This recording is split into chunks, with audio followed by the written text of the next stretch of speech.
Warning, this Reddit no sleep is recommended for viewers 18 and up. Thanks for understanding. I guess you could say that I'm a high-strung person. I've been this way for as long as I can remember. Perfectionist at heart, my obsession over tiny details and vital symmetry counts as little better than neurosis. Still, it's part of who I am, and since it cannot be eradicated, it must be managed. That's why I started watching unboxing videos. To be honest, I don't really understand why other people watch them.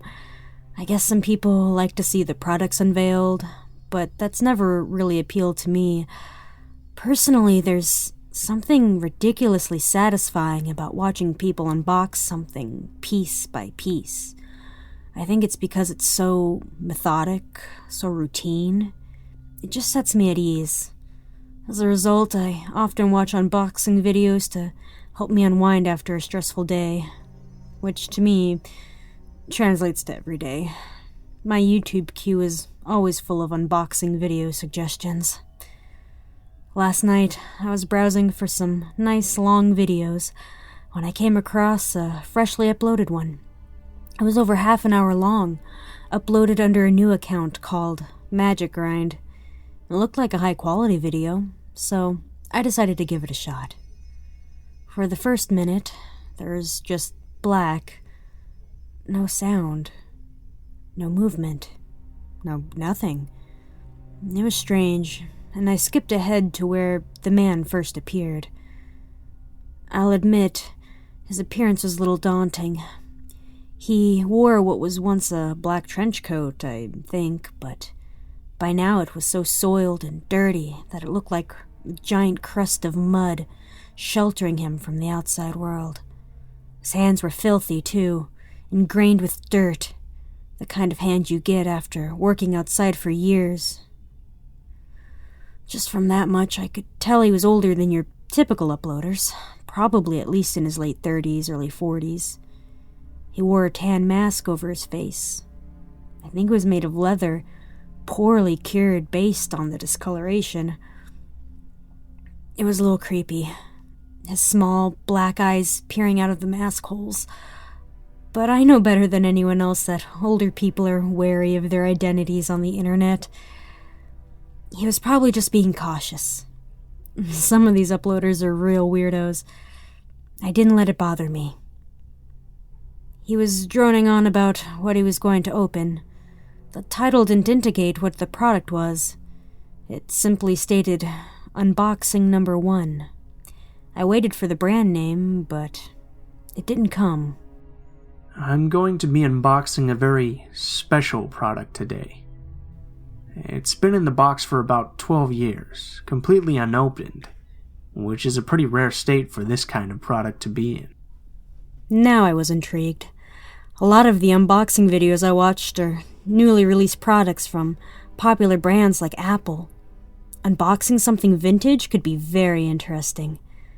I leaned forward in my chair as he continued with his description.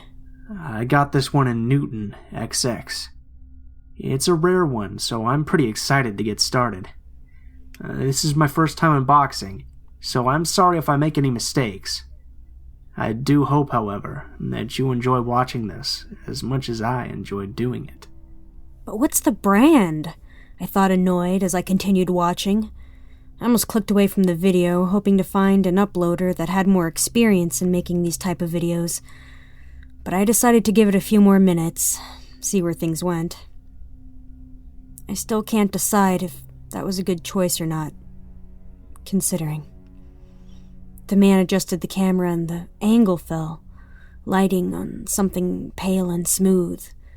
Before he brought it back up, he pulled out a scalpel from somewhere behind him, rusted and dull. This is what I'll be using to open the packaging.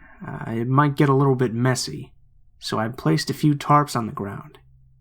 Hopefully that'll catch most of the mess. Now I was starting to grow a little suspicious. I kept watching as if in a trance, hoping that nagging feeling would go away.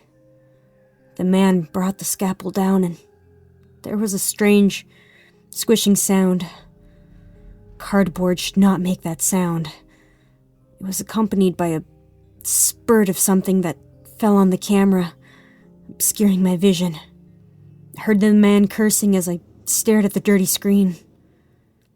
It was red and thick. He leaned forward and wiped it away. As I said, it can get pretty messy.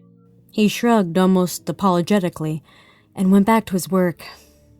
I listened to that squishing noise as he started to hum a strange song in a minor key that I couldn't quite place. I began to wonder if this was a joke. If it was, it wasn't very funny. After a few moments, the man moved to set something aside, probably the scalpel, and reached into the box. He grunted as he started digging around, searching for something. My brain began to scream at me, beg me to do something, but something inside myself was whispering at me, "Stay. Stay. Stay." The man held up his prize. Bile filled my throat. It was hard to tell what it was, but it pulsed and bled, a tiny ball of red dying in his hand. When they're this small, they can be sort of hard to take out, as they're not fully mature. But removing the ovaries is the most rewarding part of the process, if you ask me. The removables are enjoyable, of course, but there's something sensual about the ovary. He was beginning to breathe hard. I was too, but for a different reason. I heard an unzipping noise, and my gut heaved as I struggled to contain my lunch. This is the best part, he assured me as he brought down the ovary towards himself. I didn't have to see the act to know what he was doing, based on the sounds of flesh slapping against flesh that reached my ears. He began to grunt as his chest heaved.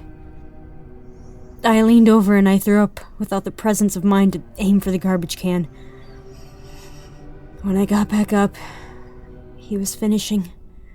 I paused the video amid his animalistic cries of pleasure, sounds that I'll never be able to scrub from my brain no matter how many drugs I pump into my system. It wasn't a human sound. It was the sound of sickness. I wanted to exit out of that video, to never think of it again. But something was nagging my brain. I remembered that little flash of white when he had lowered the camera. And something about it seemed important. With a shaky hand, I scrolled through the earlier part of the video, searching for the clip. I found it and, after a few tries, managed to pause it just when the white came into view. It was blurry and barely visible, but I could see it. I could see the pale white skin and what appeared to be an open eye. I struggled with myself for a while before calling the police. I thought for sure that it wasn't a real video. It couldn't be. But what if it was? So I called them and I explained tearfully over the phone what had happened. I was vaguely aware that it wasn't very mature to cry, but I'd like to see the sick fuck that didn't cry after seeing that video. My worst fears were realized when the police were at my house to watch the video. Their faces were pale and bloodless and their eyes wide. The video was only up for a few minutes, and I was only one of very few people able to access the link before it was taken down. The police have told me that they're searching for the man. So far, there hasn't been much luck. Well, that's what I think. They say that they have some leads, but I can see the fear and hopelessness in their eyes. They have some members of the force patrolling around my neighborhood. The chief told me that the killer might have been tracking the IP addresses of people who watched his video. That would put me on a very short list. I pray that's not true, but time will tell. For better or worse. God, I hope it's for the better. One last thing. I googled that town, Newton XX. I thought maybe it would give me some insight into what happened. I didn't find much of note, except that a little girl went missing about a week ago. She was 12 years old.